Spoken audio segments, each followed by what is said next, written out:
I didn't expect anyone to notice. People don't usually pay attention to who's awake at midnight, leaning out of their window with a cup of coffee gone cold. But then she asked me, "Why are you always awake so late?" Her voice carried across the quiet of the street, not loud, but clear enough to reach me. I hesitated before answering, staring down at the rim of my chipped mug. I don't know why I said it, but the words came out before I could think, "Because I know you are too." And for a second, she didn't laugh. She didn't scold me. She just stood there, her silhouette framed by the soft amber glow of her lamp, like the question had caught her off guard as much as the answer had caught me. It wasn't the first time I had noticed her. She lived across the narrow street, the kind of neighbor you saw in glimpses, watering a row of potted herbs on her windowsill, hauling grocery bags with a determined grip, talking on the phone with her brow furrowed like the conversation was heavier than her voice allowed. She looked settled, like someone who had been through enough life to carry herself with ease, without needing to explain anything to anyone. Mid-40s maybe, though it wasn't the number I noticed. It was the steadiness. And then there was me, 23, restless, half stuck between nights at the repair shop and mornings that blurred together. I stayed up late not because I liked the silence, but because the silence had started to like me. Except that night, the silence cracked. The first time I saw her in daylight was a week earlier. I was closing up at the shop, locking the metal shutter when she walked past. She glanced at the grease on my hands and said, "Hard day." The kind of question people ask without expecting an answer. But I answered anyway. Not hard, just long. She gave a half smile that didn't quite reach her eyes, nodded once, and kept walking. I replayed that smile more times than I should have. So when she spoke again, leaning out her window that night, it felt different. The street between us was small, but in that moment it felt like the entire city had gone quiet, leaving just her voice. "You always working late?" she asked, her tone casual, but her fingers toyed with the curtain at her side, pulling and releasing like she wasn't sure whether to hide behind it or stay. "Not working," I said, shrugging. "Just awake. Bad habit." "Maybe," I admitted, "but I figure it's not a bad one if I'm not the only one." There was a pause then, not awkward, not comfortable either, just suspended. I could hear the faint buzz of a street lamp, the soft creak of her window hinge as she leaned on it. She didn't say anything more, but she didn't leave either. And when she finally let the curtain fall and disappeared back into the room, I realized my heart had been waiting for something I couldn't name. I went back inside and set the mug down, untouched. The coffee was stone cold, but I didn't care. I couldn't stop thinking about her window, the way her lamp lit half her face and left the other in shadow. And I knew that from now on, whenever I stayed awake too late, it wouldn't just be because I couldn't sleep. It would be because I was waiting. The hood had been left open, her hands resting on the edge as if she could will the engine into starting. "Won't turn over?" I asked, wiping my palms on a rag. She looked up at me, her expression careful, the kind of face you wear when you don't want to be a burden. "It just died. On the way back from work." I offered to take a look, and she stepped aside. I noticed how she crossed her arms, not in impatience, but as though she was holding something in. The air smelled faintly of rain on hot asphalt. The clouds above were heavy, waiting. I leaned into the engine, checked the battery connections, traced wires with my fingers. She didn't say much, just hovered near, her heels shifting against the ground like she wanted to leave but couldn't. "You look tired," I said before I could stop myself. Her head tilted slightly, like the comment had surprised her. Then she gave a soft laugh, too short, almost embarrassed. "That obvious?" The sound lingered, lighter than her usual steadiness. I didn't answer, not directly. I just tightened a bolt and kept my eyes on the machine, though my ears were waiting for her to say something more. She filled the silence instead with small details about the day, late meetings, paperwork, how everything felt like too much sometimes. It wasn't a confession, not really, but it was more than I had expected. Her voice dropped on that last part. Too much sometimes. I wanted to look at her then, to see if her expression matched her words, but I didn't. Instead, I asked, "So what do you do when it's too much?" She hesitated, as if no one had asked her that in a long time. Her fingers brushed the strap of her bag, then fell to her side. "Finally," she said. You stay awake too late, I guess. That line caught in my chest. She said it casually, almost dismissive, but her eyes flicked toward me just for a second, sharp, knowing. I tightened the last connection, wiped my hands, and told her to try it. The engine coughed once, then came alive with a steady hum. Her shoulders dropped in relief, and she smiled. A full one this time, unguarded, wide enough to show a dimple I hadn't noticed before. Thank you, she said. I nodded, but the words caught behind my teeth. When she slid into the driver's seat, the lamplight from the street above caught her face, softening the lines I had always thought made her seem untouchable. She sat there a moment longer than she needed to, her hand resting on the key, even though the engine was already running. And in that stillness, I felt it again, the quiet spark, the pull of something I shouldn't want but couldn't stop noticing. The storm started just after midnight. I'd been sitting by the window again, the same chipped mug between my hands, when the rain came down in sheets that blurred the street into shadows and silver. Her light flicked on across the way. A moment later, her window opened just enough for air, though the rain slipped inside. She didn't notice me at first, or maybe she did and pretended not to. I called out before I could think, "You'll flood your room like that." She glanced over, startled, then shook her head with the smallest smile. "And you'll catch a cold sitting there every night." I don't know what gave me the nerve, but I added, "Want some coffee? It's already brewing." There was a pause long enough for the rain to drown my words. Then she nodded once, almost imperceptibly, and pulled her coat from a chair. By the time she crossed the street, both of us were damp. I handed her a towel, half apologetic. She didn't complain. Instead, she moved through my small apartment like someone careful not to disturb anything, though nothing in the place was worth protecting. She settled on the edge of the couch, coffee cradled in her hands. Her hair was damp at the edges, framing her face in softer lines than I was used to. "This is unusual," she said finally, looking around. "What is?" Neighbors don't usually share midnight coffee in the middle of a storm. Her tone was light, but her shoulders were tense. I noticed how her fingers curled too tightly around the mug, how her eyes didn't quite meet mine. We sat in silence for a while, the storm filling the gaps. At one point, her laugh slipped out, quiet, almost reluctant, when I told her about a customer who tried to fix their car with duct tape and prayer. "You're good at noticing things," I said, after her laugh faded. Her head turned slightly, brow furrowing. "Noticing? Yeah, like when you asked if my days were hard. Most people don't ask that." She didn't answer right away. Instead, she set her mug down, leaned back, and exhaled like she was deciding how much to let me see. Then, softer than before, "Sometimes I ask because no one asks me." That silence after hit harder than the thunder. I wanted to say something, anything, but my throat felt tight. Her phone buzzed on the table. She glanced at it, and her mouth tightened, the kind of reaction that tells you more than words. She flipped it face down without answering. "Sorry," she muttered. "You don't have to apologize." Her eyes lingered on me then, longer than they should have. The storm outside seemed to hold its breath with us. I thought, for a second, she might reach for my hand. Or maybe I only wanted her to. My fingers twitched against my knee, almost betraying me. But the distance held. When she finally stood to leave, the air between us was charged, humming with what didn't happen. I watched the door close behind her, every nerve in my body still waiting for something that hadn't come.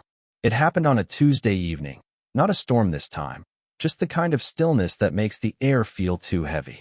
I was outside, locking up the shop late, when I noticed her car parked a little unevenly at the curb.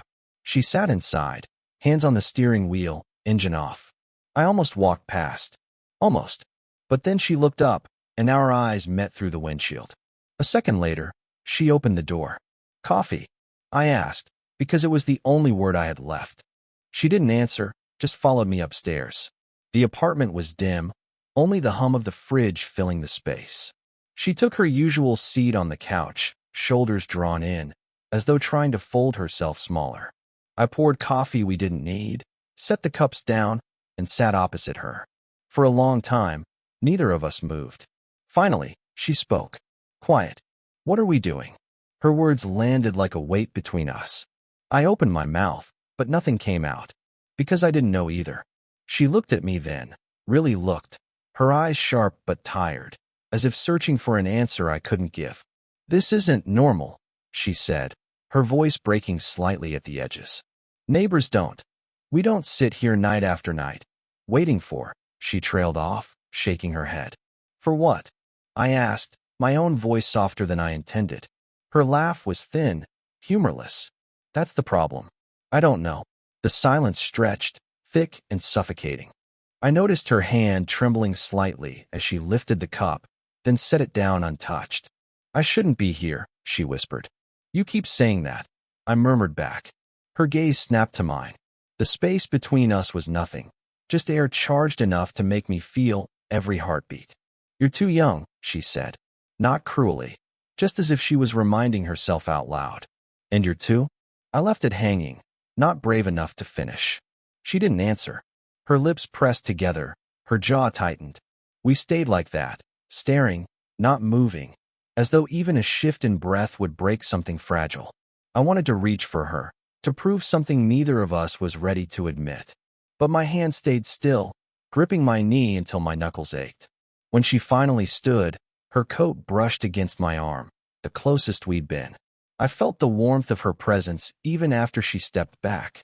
She looked down at me, eyes shining with something I couldn't name. Then, with a voice so low it barely reached me, she said, "Please, don't make me want this." And before I could speak, she was gone. For a few days after that night, she vanished. No light in her window, no car in its usual spot. I told myself not to notice, but every evening my eyes found the empty space across the street. When her light finally returned, it wasn't steady. It flickered like a candle through the curtains. I didn't plan on knocking, but my feet carried me there before my mind caught up.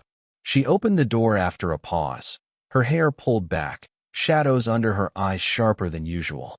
She didn't look surprised to see me, just tired. "Your lamp's broken," I said, because it was easier than asking if she was okay. She stepped aside, letting me in without a word. The room was dim, cluttered with papers stacked unevenly, a jacket thrown across a chair. On the table sat an old photo in a frame, angled away as if she hadn't meant for anyone to notice. But I did. A man, younger than her, but not by much, stood smiling with one arm around her shoulders. She looked different in that photo. Open. Lighter. I froze before I realized she was watching me watch it. "You remind me of him," she said softly, her voice frayed around the edges. I turned, unsure if I should ask. "Him." She nodded once, then moved past me and sank into a chair like the words had taken something from her. "We were together. Years ago. He used to stay up late, too. Couldn't ever shut his mind off. Coffee at midnight, the same way you do." Her laugh was brittle, caught between affection and ache. "What happened?" I asked before I could stop myself. She was quiet for so long I thought she wouldn't answer. Then, finally, "He didn't stay." The weight of it settled over the room. I didn't press. I didn't even move. Just stood there with the hum of her broken lamp filling the silence. She glanced up at me, eyes glassy but unspilled. "I keep telling myself I don't look for him in other people, that I don't measure." She stopped, biting her lip as though she'd said too much. I sat down across from her, unsure of what to do with my hands. Every word I wanted to say sounded too heavy or too light. So I said nothing. Just let the silence hold both of us. When she finally leaned back, her shoulders sagging, she whispered something I almost missed. "You make it harder to forget." It wasn't a confession, not exactly. But it cracked something open between us, something neither of us could patch over again. And as I walked back to my apartment later, the rain beginning to fall in thin lines across the street, I knew one thing for certain. Nothing would be the same the next time we spoke. I didn't expect her knock. Not at midnight. Not with her standing in the doorway like she wasn't sure if she should be there at all. She didn't wait for me to ask. Just stepped inside, her coat still damp from the drizzle outside, her eyes carrying something I couldn't quite name. Not regret, not resolve, but the thin line between them. "Couldn't sleep?" I asked, voice low. "Didn't want to," she said, and that answer shook me more than it should have. We sat in the same places as always, her on the couch, me across from her, though this time the space between us felt like it had already collapsed. For a long while, neither of us spoke.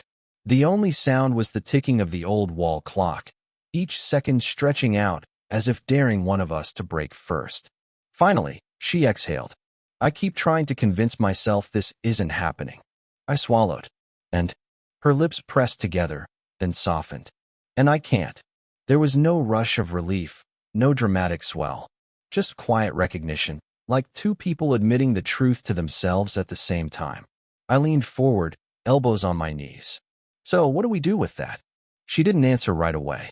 Her gaze wandered to the chipped coffee table, to the mug she'd left behind the last time, and then finally back to me.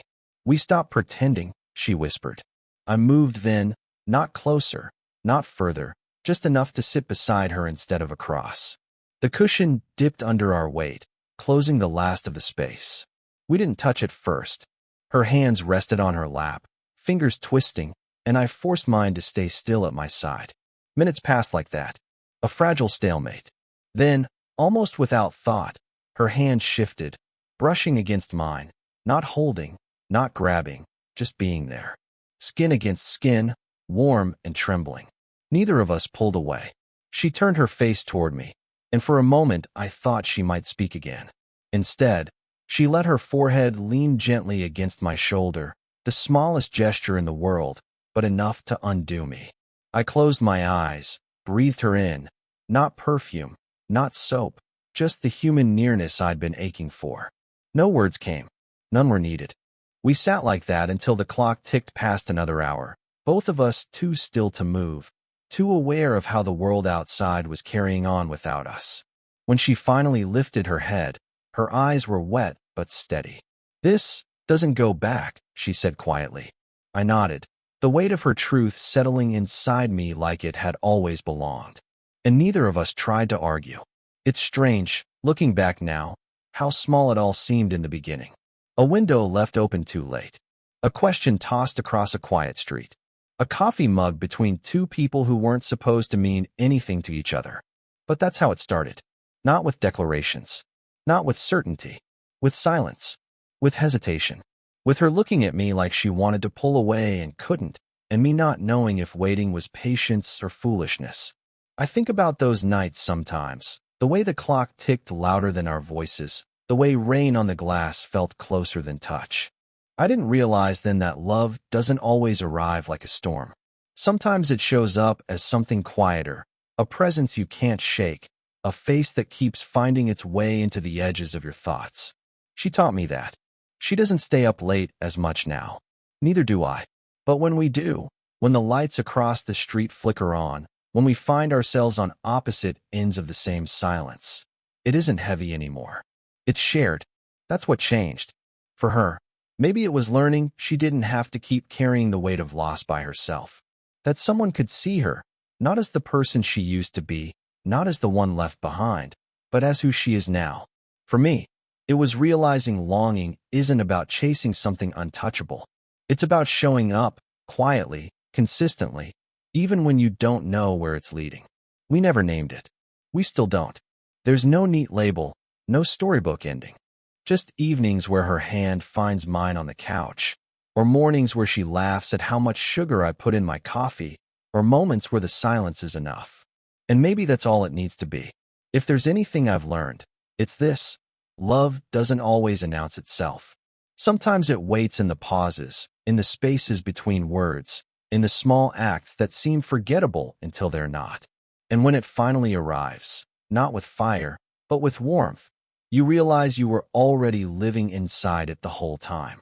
So tell me, do you believe love can begin with something as small as a late-night question across a window? Because I do.